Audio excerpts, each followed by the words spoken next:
estado de emoción violenta tiene características fundamentales que tienen que darse para poder considerar el mismo en un momento determinado. Por ejemplo, debe haber una alteración psíquica que sufre el sujeto activo, una alteración psíquica temporal que incide sobre la facultad de razonamiento del sujeto activo sin llegar a una causa de inimputabilidad. Y eso sí es muy importante.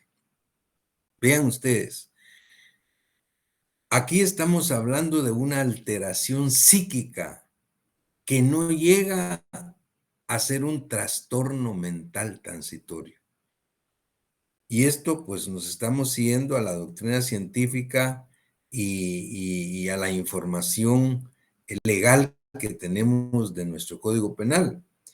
Si ustedes advierten el artículo 23 que estudiamos en Derecho Penal 1 como causas de inimputabilidad, dice el Código, es causa o son causas de inimputabilidad los menores de edad, la minoría de edad, y los que en el momento de la comisión del delito estén sufriendo un trastorno mental transitorio, no buscado de propósito. Es lo que se llama actione liberae in causa, es decir, no buscado de propósito. Pero en este caso hay exención total de responsabilidad penal. Los menores de edad y los que en el momento de la comisión del delito estén sufriendo un trastorno mental transitorio están fuera del derecho penal, que no es este caso. Aquí hay una alteración psíquica, no hay un trastorno mental transitorio. Hay una alteración psíquica que es producto de una causa externa que el sujeto activo no ha buscado de propósito, sino estamos ante una actione liberae in causa, y eso es otra cosa. Ahí no se exime ni se atenúa la responsabilidad penal, sino se agrava. Aquí estamos ante una situación como la de este padre de familia, que llegando a su casa advierte lo que le está pasando a su hija de 10 años.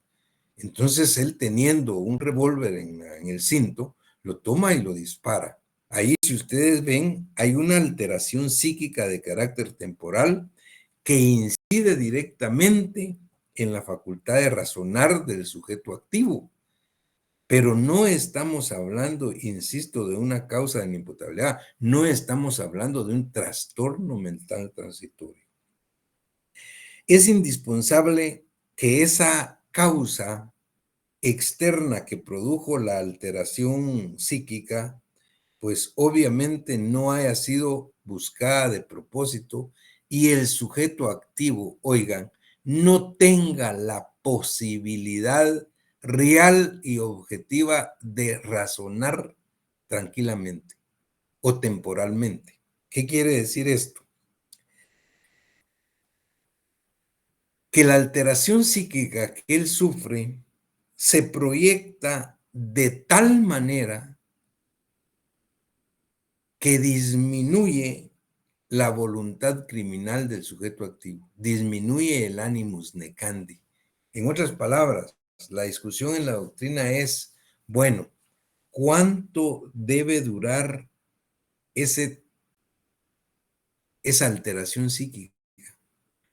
¿Cuánto tiempo debe durar para que se pueda considerar como una causa o como un estado de emoción violenta?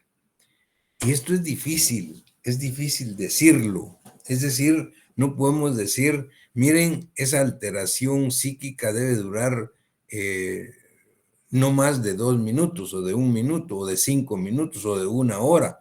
Pues esto no, la doctrina no dice nada al respecto, pero los estudios criminológicos que al respecto se han hecho en diferentes épocas, por diferentes tratadistas y en diferentes disciplinas, no solo las jurídicas, sino también las médico-forenses, advierten que aquí se trata de la imposibilidad en un momento dado del sujeto activo de saber claramente que lo que está haciendo es ilegal. Él no puede cobrar justicia por su propia mano. pero no está en posibilidades de aquilatarlo y por eso es que ejecuta el acto como producto de una alteración psíquica no buscada de propósito. Y les comentaba a los compañeros en la otra sección de otro ejemplo hipotético, pues para que ustedes adviertan la diferencia entre uno y otro. ¿Qué pasa si el sujeto, el padre de familia, llega a su casa? Y llegando a su casa, pues se da cuenta de la situación que están sufriendo y viviendo en ese momento y le dicen que su hija, le cuentan la esposa o la familia que su hija menor de edad ha sido violada por fulano de tal. Y que este sujeto, pues, que acaba de ser, y que salió y que se dieron cuenta que había entrado a la cantina, por ejemplo, que estaba más cercana. Este padre de familia, pues, imagínense cómo se pone en este momento dado, empieza a meterse las manos a las bolsas del pantalón, del saco, y después le dice, ¿qué buscas? Estoy buscando las llaves para abrir el armario, pues las llaves las tenía en la mano. Luego, pues, abre su armario y saca un revólver. Saca el revólver y va para afuera. Cuando regresa y le dice, ¿para dónde va la esposa? ¿Y qué pasó? Pues fíjate que hoy, papá, pues me doy cuenta que no tengo las balas, entonces vengo a buscar las balas. Encuentra las balas y carga el revólver. Y sale a buscar al sujeto, al violador de su hija. Llega a la cantina y pregunta por él, porque es conocido en el medio. Dice, mire, aquí estuvo, sí, aquí estuvo, pero acaba de salir. Ahorita salió. Sale él y efectivamente lo encuentra en la esquina y le dispara y lo mata. La pregunta es, ¿qué hay ahí? La pregunta es, ¿se trata de este caso que estoy planteando ahorita hipotéticamente, de un homicidio cometido en estado de emoción violenta? Aquí es muy discutible. Es probable que no. ¿Por qué? Porque él tuvo ya muchas veces, en muchos momentos, la capacidad de razonar. Fíjense desde que le contaron, fíjense todo lo que hizo para buscar las llaves, para abrir su mueble donde tenía el revólver, su armario, y luego se da cuenta que no tenía los tiros, los buscó, los puso, luego salió a buscar, tuvo varios momentos. Entonces, la pregunta es, ¿hay ahí un estado de emoción violenta? No es lo mismo del padre que entra a su casa y encuentra al violador de su hija en ese momento, en el acto, y ahí le dispara. Son dos cuestiones diferentes. Entonces, esto se los planteo porque en la práctica esto es bastante discutible, pero no solo eso, sino no solo son entonces los crímenes pasionales. Vean este caso que les planteé, la hija no es un crimen pasional y es un caso muy claro de lo que puede ser un homicidio cometido en estado de emoción violenta. Otra cosa, nosotros estamos claros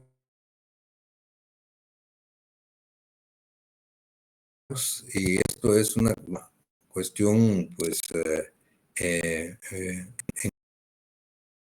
por ejemplo, cree y nosotros creemos que el estado de emoción violenta se da en cualquier tipo de homicidio. Ahí no importa el tipo de homicidio que se refiera, que se dan para que el sujeto activo lo pueda cometer. Sin embargo, muchas veces la jurisprudencia penal guatemalteca no lo ha considerado así. Nosotros pusimos ahí en el libro, por ejemplo, un caso, y ustedes ya lo habrán leído, de una sentencia de la Corte Suprema de Justicia nuestra, de un fallo del 10 de mayo de 1976, donde pues un sujeto que salía de trabajar, que se los comenté, pues era parte de un cuerpo de seguridad, de policía me parece, salía de trabajar después de 72 horas de estar trabajando corrido y cuando iba de regreso a su casa, encuentra a su esposa, a su mujer, de la mano de otro. Y él dispone no decir nada, hacer como que no la vio, pero dice que fue su esposa la que le dice de una hacer a otra, ¿y para dónde vas? Y luego el que venía de la mano con su esposa le dice, tengo que entrar en arreglos con vos. Él dice que se le oscureció la vista, que sintió como un impacto eléctrico, que sacó su revólver y dio muerte. Él disparó y dio muerte a la esposa. Pero vean lo que dijo la Corte Suprema de Justicia de Guatemala.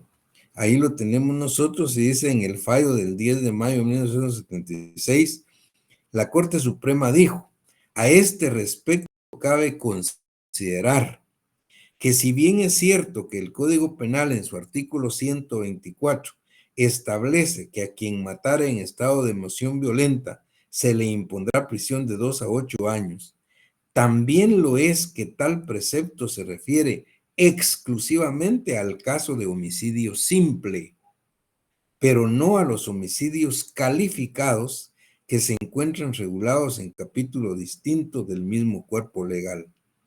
Gaceta de Tribunales, primer semestre, 1976, página 68.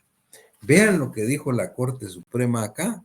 Es decir, consideró que no había un estado de emoción violenta porque se trataba de un homicidio calificado como parricidio.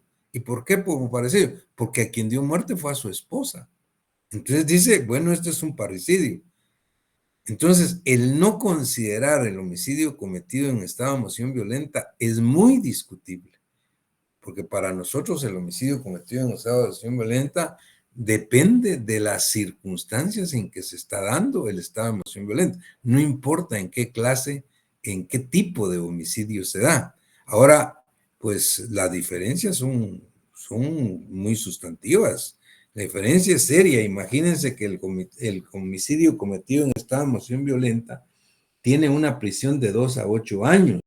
Claro, pero si vemos nosotros, el parricidio tiene hasta 50 años. Imagínense la gran diferencia que hay entonces en esto, pues. El parricidio tiene de 25 a 50 años. Entonces la diferencia es sustancial. En todo caso, lo que nos tiene que quedar claro es que el homicidio cometido en estado de emoción violenta, el dolo de muerte está disminuido. Está disminuido en el sujeto activo. Muy bien. Luego, en atención a la legislación penal nuestra, tenemos el homicidio cometido en riña tumultuaria. ¿A qué se refiere el homicidio cometido en riña tumultuaria? ¿Qué debemos entender por riña tumultuaria? ¿Y cómo queda el dolo de muerte en el homicidio en riña tumultuaria? En el homicidio en riña tumultuaria, de acuerdo a como lo plantea el Código Penal de Guatemala, no es cualquier riña. La riña tumultuaria tiene que ser de tal naturaleza que nosotros en la doctrina consideramos que deben ser más de 2 personas las que riñen confusa y tumultuariamente. Es decir, si solo 2 personas son las que están peleando, las que están riñendo y una fallece, ahí no hay riña tumultuaria. Ahí hay responsables de homicidio del que quedó vivo. No, en la riña tumultuaria son más de 2, o sea, de 3 en adelante. De 3 en adelante que actúan como sujetos activos y pasivos a la vez. Es decir, actúan como sujetos activos cuando atacan y actúan como sujetos pasivos cuando se defienden. Pero la riña tiene que ser de tal naturaleza que el Código Penal nuestro dice confusa y tumultuariamente.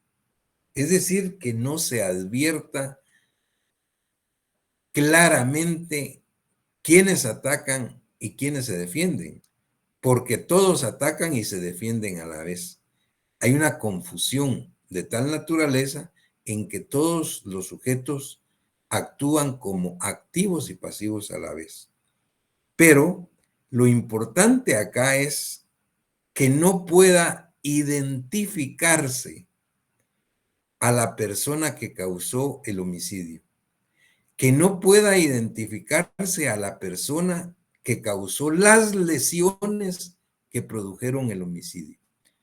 Si se pueden, y así dice la doctrina, si hay posibilidades de identificar por cualquier signo, símbolo, o qué sé yo, quiénes son unos y quiénes son los otros que están contendiendo, ahí no hay riña tumultuaria, porque se sabe quién lo causó. Si se advierte y se da y se sabe quién causó la muerte de la persona en la riña, aun y cuando sean 5 o 10 los que estén riñendo, pero se sabe claramente que fue fulano de tal el que le dio muerte a Sultano, ahí ya no hay riña tumultuaria. Ya no hay homicidio en riña tumultuaria. Ahí hay un homicidio simple u otra cosa, pero no riña tumultuaria. ¿Por qué razón? Porque lo importante en la riña tumultuaria, de acuerdo al Código Penal guatemalteco, es que no se pueda identificar quiénes causaron la muerte del sujeto pasivo, que no se pueda identificar quiénes causaron las lesiones que produjeron la muerte en el sujeto. Si son los rojos y los cremas, por ejemplo, los que están peleando en el campo de fútbol o en la gramía del estadio, ahí no hay riña tumultuaria. Si muere uno de los rojos, pues los cremas son los responsables, y si es de los cremas, los rojos responderán, porque están identificados. En la riña tumultuaria no se puede identificar, y eso es lo que dice el código. Cuando no se puede identificar quiénes causaron la muerte o las lesiones que produjeron la muerte, hay que penar a todos por igual. Y esa es, digamos, la razón de ser del homicidio en riña tumultuaria. Dice que el dolo de muerte ahí está desubicado. Está desubicado dentro de los que participan en la riña. Pero el hecho que esté desubicado no quiere decir que quienes están riñendo no tengan la intención de, aun y cuando el dolo sea indirecto. Porque si bien es cierto que no tienen la intención de dar muerte a nadie, también es cierto que todos están atacando a la vez porque es la manera de defenderse. Ahí el que se queda con los brazos cruzados, pues sería la víctima. Entonces, cuando hay un tipo de riña de esta naturaleza, es que no se pueda identificar a quienes causaron y probablemente ni siquiera las lesiones que produjeron la muerte. Después de que finaliza una riña tumultuaria, llega la autoridad, llega la policía y se dan cuenta que hay 2 fallecidos. Pero ¿quién dio muerte al fallecido? No se sabe quién fue. Después de la necropsia que se lleva a cabo, el médico legal, se establece que el sujeto tiene 3 golpes mortales. Uno en la base del cráneo, otro en el hígado y otro en los testículos, por ejemplo. Pero ¿cuál fue primero? ¿Cuál fue después? ¿Cuál fue el golpe que le dio muerte? No se sabe. No se sabe ni cuál fue el golpe que produjo la muerte directa, menos quién lo causó. Y ante esa situación es que el Código Penal guatemalteco y la doctrina prevé que se castigue a todos por igual. Esa es la razón del homicidio cometido en riña tumultuaria, donde el dolo de muerte está disminuido. Y vemos cómo lo establece el artículo 125. Dice homicidio en riña tumultuaria, cuando riñendo varios, más de 2, les decía, o sea, de 3 en adelante, y acometiéndose entre sí, confusa y tumultuariamente, se hubiera resultado muerte de una o más personas, y no constare el autor, pero sí los que hubieran causado lesiones graves, se impondrá a estos prisión de 6 a 12 años. No consta la muerte del autor, pero sí los que causaron las lesiones. Entonces se impone a ellos prisión de 6 a 12 años. Y luego finaliza diciendo, no constando quién o quienes causaron las lesiones, se impondrá a todos los partícipes prisión de 2 a 6 años.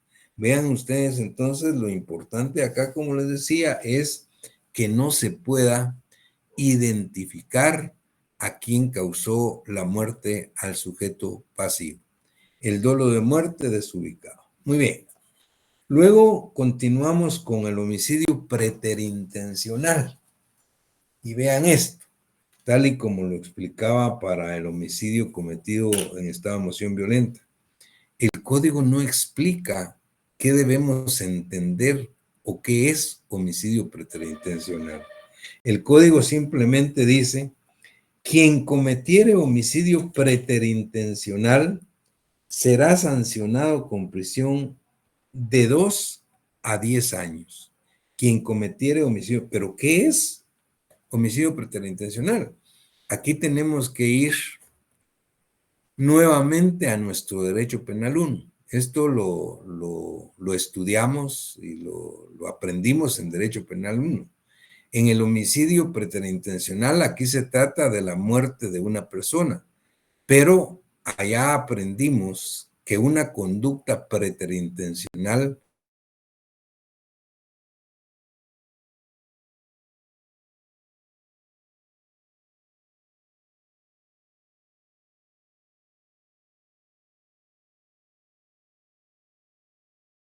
causar un daño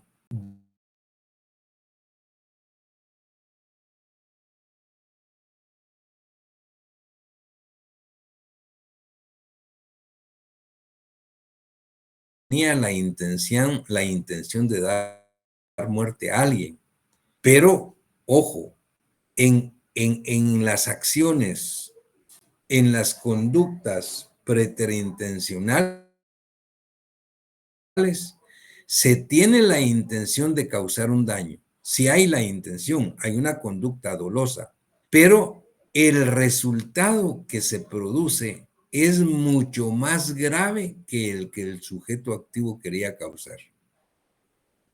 Pero tienen que entonces, vamos a ver que estamos frente a un dolo indirecto, porque hay la intención de causar un daño, pero no tan grave como el que se produjo, que en este caso es la muerte de la persona. Entonces, ¿cómo queda el dolo de muerte, el elemento eh, subjetivo en el homicidio preterintencional?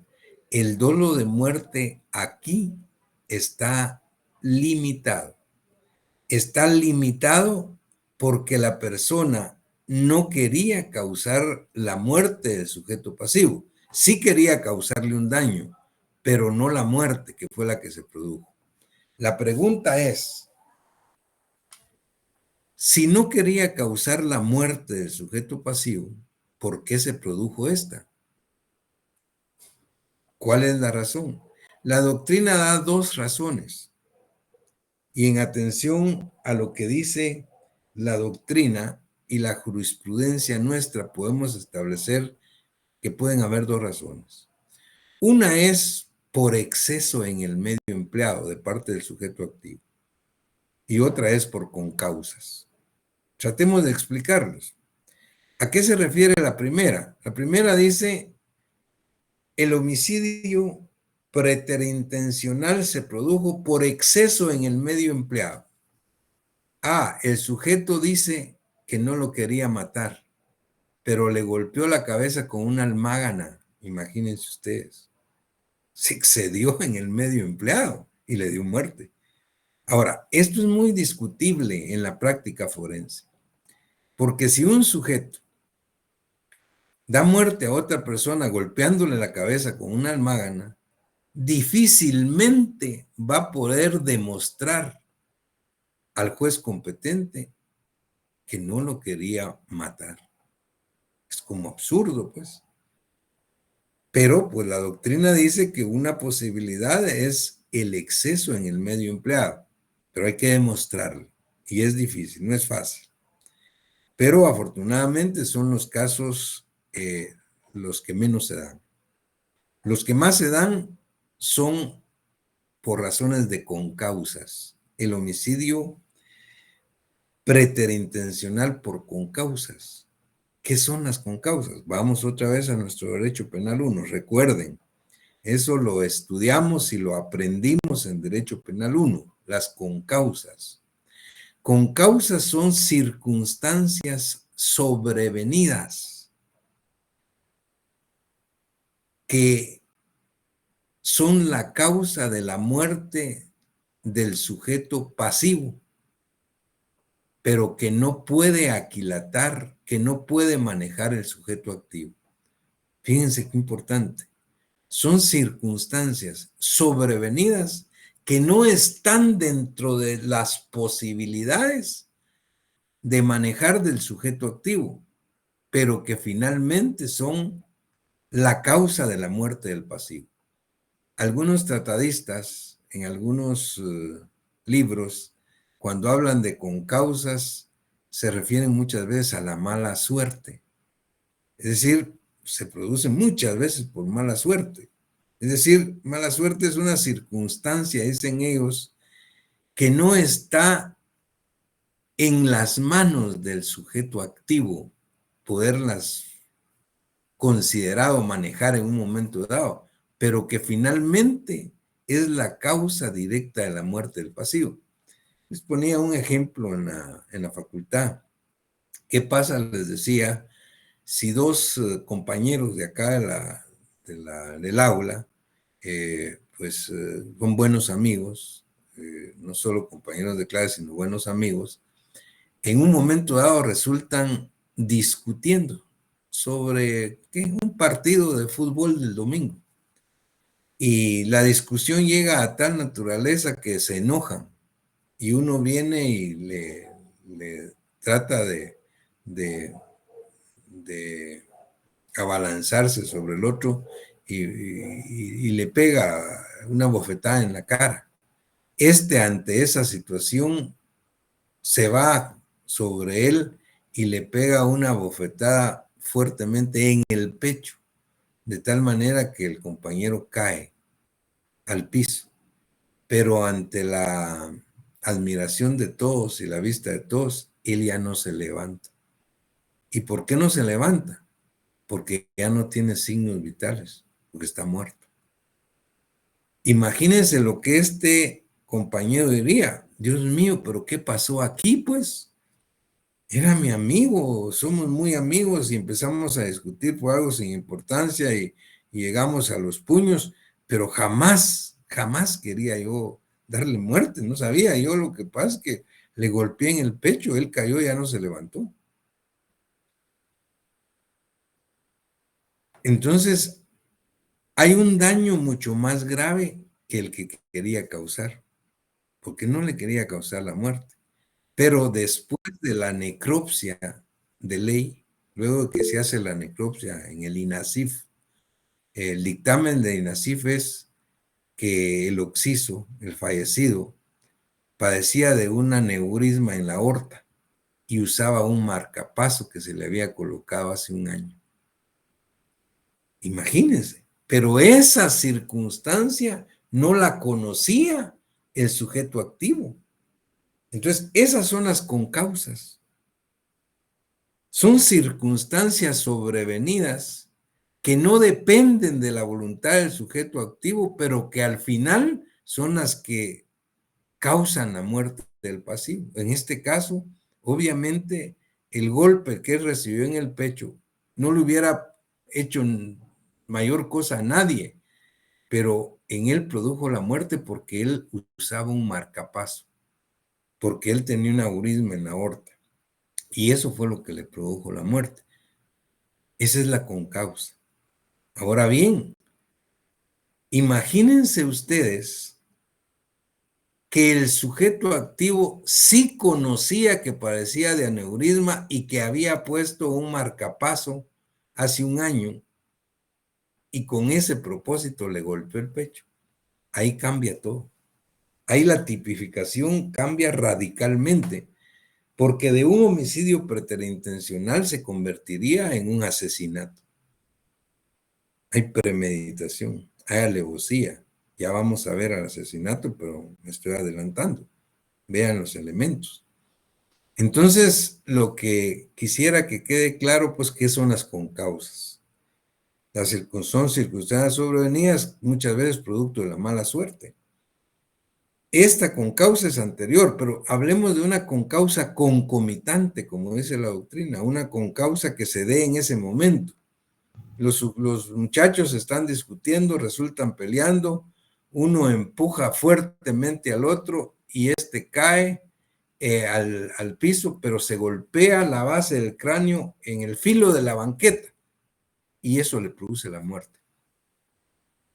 Y así lo establece la necropsia médico-legal del INASIF, que golpeó pues fuertemente la base del cráneo y eso le produjo la muerte instantánea.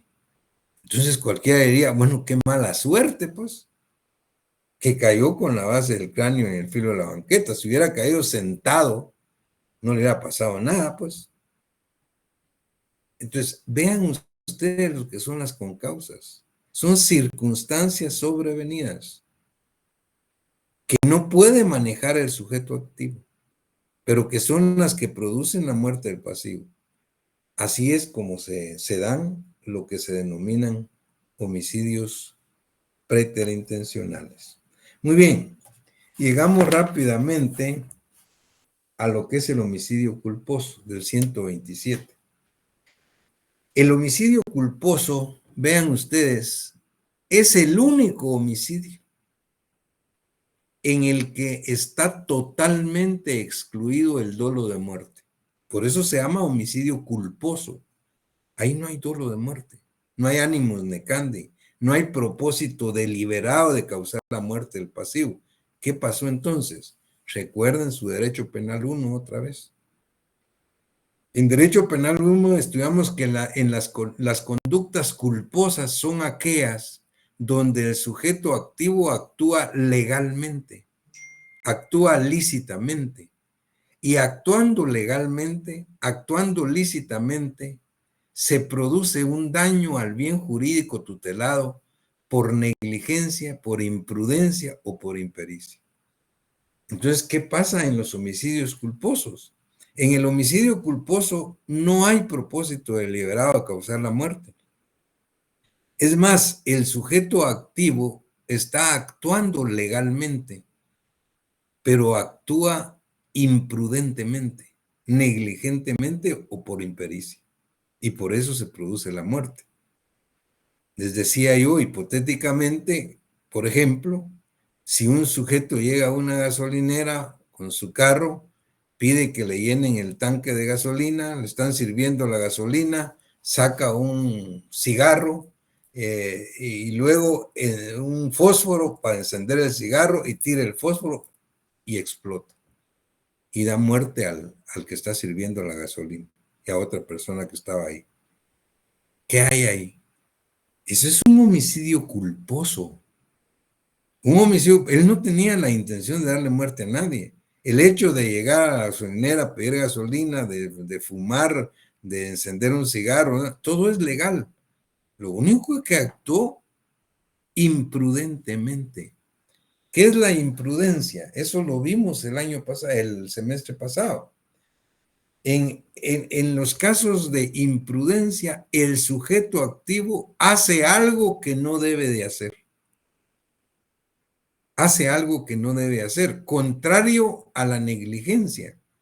En la negligencia, el sujeto activo deja de hacer algo que está obligado a hacer. Esa es la negligencia. Es lo contrario a la imprudencia. Caso imprudente es el que les dije. ¿Y qué pasa si se trata, digamos, de un cirujano que lleva a cabo una intervención quirúrgica, pero porque está deprisa o qué sé yo, no esteriliza sus instrumentos y se produce una infección en el paciente que lo lleva a la muerte? ¿De qué estamos hablando? De un homicidio culposo por negligencia.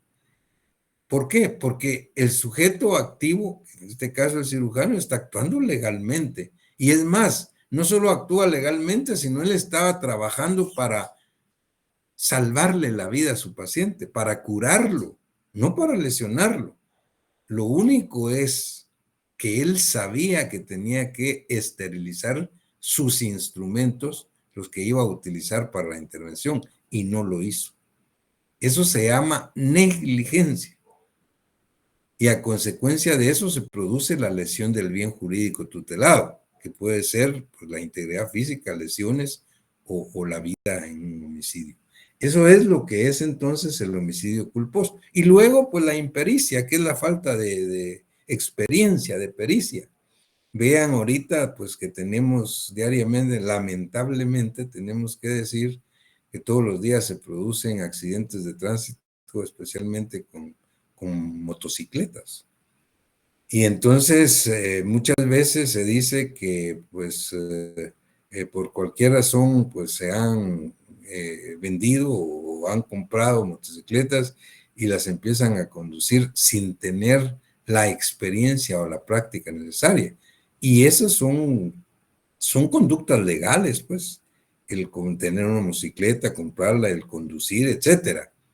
Lo único es que si no se tiene la experiencia suficiente para manejar una motocicleta o una moto y sobre eso se excede de velocidad y se produce pues un accidente en el que fallece, por ejemplo, la persona que va atrás, ahí estamos hablando de un homicidio culposo por falta de experiencia. De tal manera, una cosa que tal vez es muy importante, en estos homicidios culposos realmente lo que más se ve, donde más se ve, son en los accidentes de tránsito. Los accidentes de tránsito son típicos homicidios culposos o lesiones culposas.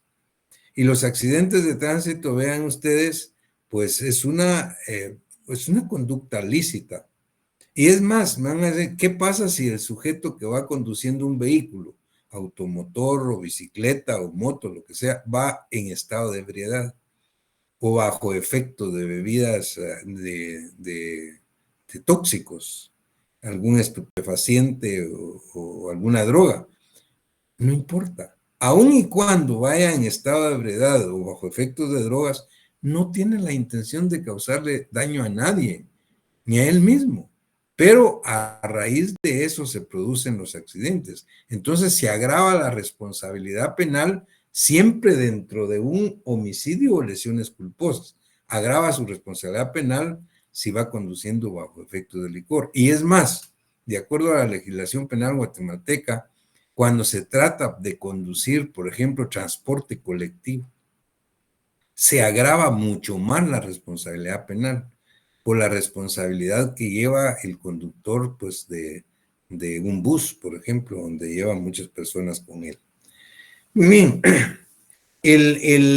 ¿cómo queda el ánimo de Candy? No existe. El homicidio culposo dice, al autor de homicidio culposo se le sancionará con prisión de 2 a 5 años. Cuando el hecho causare además lesiones a otras personas o resultare en la muerte de varios, la sanción será de 3 a 8 años. Si el delito fuere cometido al manejar vehículo bajo influencia de bebidas alcohólicas, drogas tóxicas o estupefacientes que afecten la personalidad del conductor o con temeridad e impericia manifiestas o en forma imprudente o negligente en situación que menoscabe o reduzca su capacidad mental, volitiva o física, se impondrá al responsable el doble de la pena que corresponda si en caso de no existir alguna de estas circunstancias. Y finaliza este párrafo. Si el delito se causare por pilotos de transporte colectivo, en cualquiera de las circunstancias relacionadas en el párrafo anterior, será sancionado con prisión de 10 a 15 años. Muy bien, homicidio culposo, entonces no hay dolo de muerte, está excluido. Luego tenemos en el 128 la inducción o ayuda al suicidio. Eso ya lo había explicado en las aulas de la facultad. Cuando estudiamos, ustedes recuérdense el medio empleado en los homicidios. En atención a que el derecho penal moderno acepta como medio empleado circunstancias totalmente inmateriales pero de inequívoca potencialidad letal, como el despoblado, la cuadrilla, la nocturnidad, como la hipnosis, etcétera. Recuerden lo que hablábamos. Siempre que hay una conexión psíquica entre el sujeto activo y el sujeto pasivo, la conducta del activo sea la causa de la lesión o la muerte en el pasivo, en relación de causalidad de acuerdo al artículo 10 del Código Penal, entonces vamos a estar frente a un tipo de homicidio de acuerdo a ese medio empleado. Entonces es difícil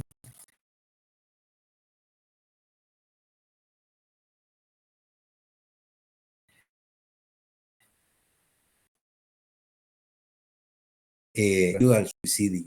¿Por qué razón?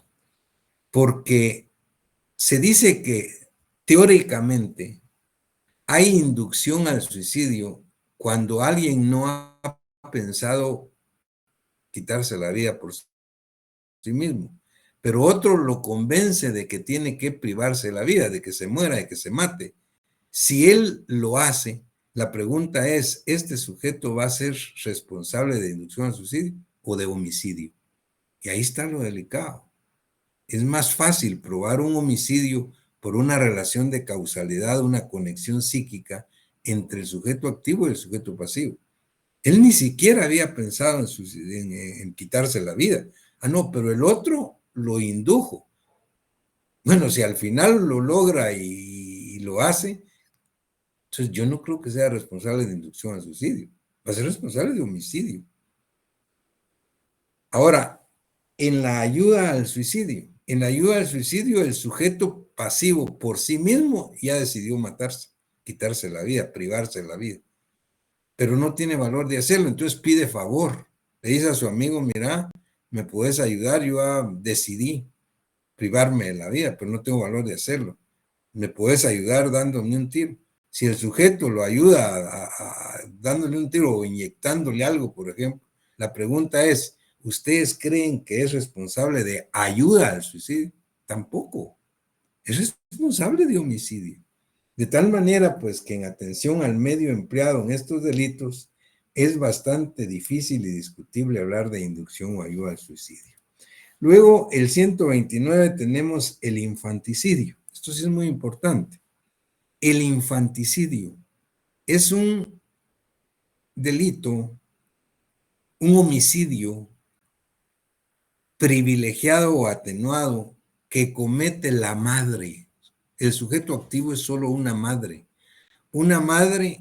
que da muerte a su propio hijo durante el nacimiento o hasta 3 días de nacido. Pero ¿por qué la madre da muerte a su hijo? En el infanticidio, la madre da muerte a su hijo porque está sufriendo una alteración psíquica no buscada de propósito.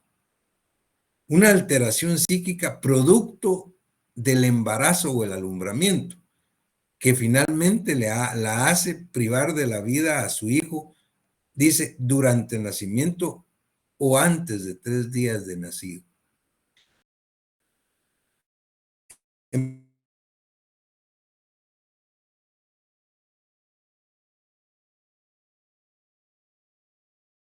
primer lugar, en infanticidio.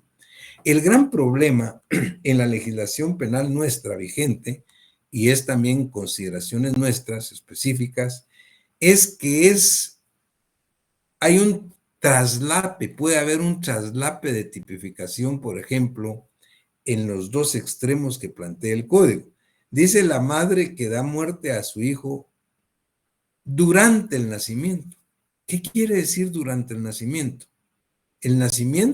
Durante el nacimiento es mientras no haya nacido, cuando empieza a desprenderse del vientre materno.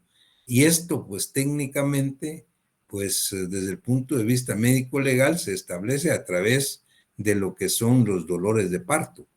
Los dolores de parto evidencian que la madre está dando a luz, que el niño empezó a desprenderse del vientre materno y por eso son los dolores. Ahora, pues se ha comprobado desde el punto de vista de medicina legal que hay mujeres parturientas, primigestas, así le llaman, que pueden tener 8, 10, hasta 12 o 15 horas de trabajo de parto. ¿Qué pasa si una madre da muerte a su hijo durante esas 5, 10, 8 o 12 horas de trabajo de parto? ¿Eso es infanticidio o es un aborto? Ahí está el traslape de tipificación. Eso es un aborto. ¿Por qué? Porque el aborto, ya lo vamos a ver también más adelante, dice que es la muerte del producto de la concepción en cualquier momento de la preñez. ¿Cuándo principia la preñez? Con la fusión del óvulo femenino con el esperma masculino. ¿Y cuándo termina la preñez? Con el nacimiento. Pero nuestro código habla en el infanticidio durante el nacimiento. Entonces, tiene que ser un aborto procurado. El infanticidio lo debemos de considerar a partir de que el niño ha nacido, aún y cuando cordón umbilical con la madre, pero ya ha nacido. Y luego veamos el otro extremo. Dice durante el nacimiento o hasta antes de 3 días, antes de que haya cumplido 3 días. 3 días son 72 horas. Si da muerte durante las 72 horas, es un infanticidio y tiene de 2 a 8 años de cárcel. ¿Qué pasa si da muerte durante 72 horas más 1 minuto? Ah, no, ya no va a ser infanticidio. Entonces vamos a hablar de parricidio. Tiene 50 años de cárcel. Pues no puede ser tampoco, porque la madre está sufriendo una alteración psíquica producto del embarazo o del alumbramiento y da muerte a su hijo, pero le da muerte cuando tiene 73 horas, ya pasó 1 hora más. Entonces no puede ser que con 1 hora más que haya pasado, pues ya se va a calificar como un parricidio y no como un infanticidio. ¿Cómo queda el dolo de muerte? El dolo de muerte ahí está disminuido por la alteración psíquica de la madre. Finalmente, lo que tiene que quedar claro es que el infanticidio es este tipo de delito donde la madre da muerte a su propio hijo durante el nacimiento o hasta 3 días de nacido. No hay tales casos de infanticidio cuando ven ustedes hay una relación entre un mayor de edad y una menor de edad. Eso es un infanticida, no tiene nada que ver con el infanticidio. El infanticidio es un delito que atenta contra la vida. Y finalmente el artículo 130, rápidamente, la suposición de muerte. Aquí nosotros hacemos una consideración. Nada tiene que ver la suposición de muerte en los delitos que atentan contra la vida. En la suposición de muerte es hacerse el muerto. ¿Con qué objeto se puede hacer el muerto o pasarse por muerto una persona? Porque va a cobrar un seguro de vida. Bueno, entonces es un delito contra el patrimonio. Hay un animus lucrandi, no hay animus necandi. Entonces, aquí hay que tener claro, yo creo que esta suposición de muerte sí no tiene nada que ver acá dentro de los delitos contra la vida. Y dice claramente el 130, quien maliciosamente se hiciere pasar por muerto o conociendo la existencia de proceso instruido con ocasión o con motivo de su fallecimiento, no se manifestare, será sancionado con prisión de 1 a 5 años. Creemos que este delito de suposición de muerte debe estar colocado dentro de los delitos que atentan contra el estado civil de las personas, puede ser, o bien contra el patrimonio, según sea pues la intención del sujeto activo, pero no dentro de los delitos contra la vida. Muchísimas gracias. Rápidamente hemos terminado los homicidios privilegiados o atenuados y el próximo día pues estaremos tratando los homicidios calificados o cualificados como es el parricidio, el asesinato y la ejecución extrajudicial. Que estén muy bien, pasen feliz noche. Se cuidan. Feliz noche, licenciado. Un gusto, Lic. Feliz noche, licenciado. Adiós, Lic. Feliz noche, licenciado.